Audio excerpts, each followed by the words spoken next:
Sa video nga na ito mga ka-jungle ay ibabahagi ko sa inyo ang swerteng halaman sa kusina ngayong bare months. Kaya naman kung gusto niyo malaman kung ano ang mga halaman na ito, tapusin niyo ang video na ito. Kung mga halaman na ito ay connected sa kusina dahil nga ito ay edible at saka pwedeng magamit sa pagluluto. First na halaman ay ang ating chamomile. So alam niyo ba na ang chamomile ay pampaswerteng halaman kapag ilalagay natin sa kusina ngayong bare month? Ito ay sinaunang halaman mga ka-jungle na pwede din gamitin sa ating mga kusina.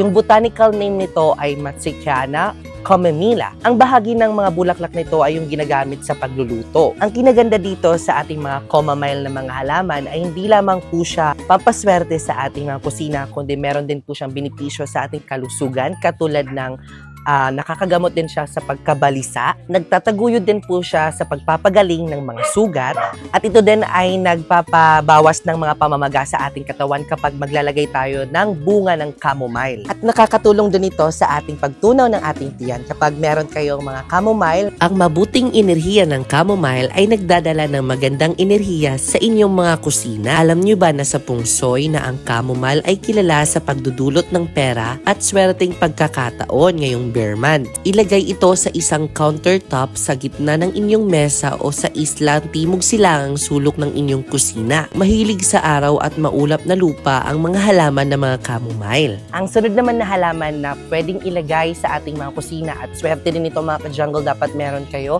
ay ating fruit tree o tinatawag na citrus tree. So ito ay gem na halaman kapag meron tayo kapag ilalagay ito sa ating mga kusina dahil swerte ito. Dahil ito ay fruit na halaman, pwede kayong kumuha dahil nasa ating kusina lang. And then, kapag mamunga po ito mga ka-jungle, nagbibigay din ito ng abundance and prosperity. At alam niyo ba na ang ating mga citrus plant o citrus tree ay mahalaga sa ating kusina? Dahil ito din ay nagpapabango ng ating mga kusina mga ka-jungle. Ang puno ng prutas ng citrus, ang halamang ito ay talagang nagbubunga. Pinapaniwalaan na ang puno ng prutas ay makakatulong sa pagkuha ng mga enerhiya ng kayamanan, kasaganaan at kalusugan. At swerte ito sa pagkakataon ngayon. Ilagay ito sa direkta sa harap sa isang maaraw na bintana upang makatanggap ito ng buong sikat ng araw. At sa isang espasyo na sapat na ang laki para sa pagpapalago nito sa inyong mga kusina. So ang sunod naman na halaman na swerte sa ating mga kusina kapag ilalagay natin ng ating mga lavender plant. So nakakita na ba kayo ng mga lavender plant?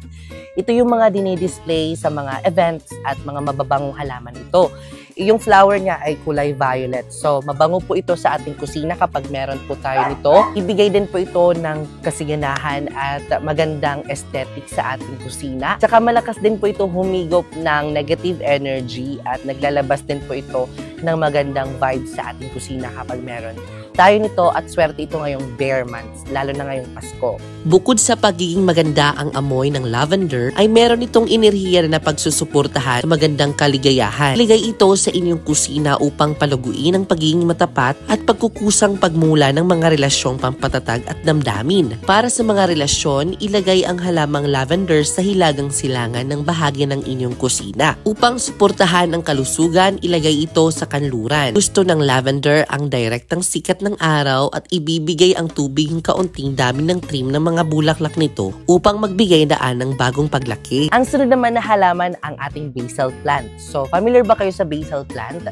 So, itong halaman na ito ay halamang gamot at pwede din po siyang herbal. So, ito po ay nagpapabango sa ating mga tahanan.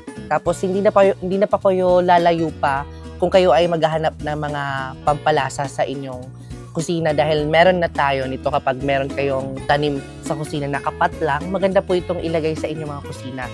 So, mabilis po ang pagkuha ng mga pampalasa kapag meron po tayong mga halaman na tumutubo sa ating kusina o meron tayong mga halaman na nandun na sa kusina. At least, kukuha na lang kayo, pwede nang ihalo sa inyong mga lutuin. So, swerte po ang ating mga basil plant sa ating mga kusina. So, last but not the least mga ka-jungle, ang mint plant. So, ang mint plant, tinatawag din ito na parang Vicks plant. So, pag amuyin niyo po ito, sobrang bango, tapos maanghang.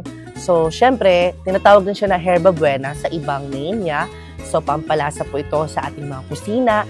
Tapos, matitibay at nagtataboy po ito ng malas at nagpapasok po ng swerte. So, yun yung mga na-mention ko mga ka-jungle, ang mga swerteng halaman sa kusina, which is connected din sa kusina dahil ito po ay mga edible plant na pwedeng panghalo sa ating pagluluto. So actually, hindi naman tayo pwedeng maglagay ng mga plants na hindi edible sa kusina kasi baka mahalo doon sa pagluluto natin. So, dapat talaga yung safe sa atin. Mga ka-jungle ang ating mga halaman na swerte sa kusina ngayong Bear Month. I hope may natutunan kayo in today's video. And I will see you next episode because more plant, less stress.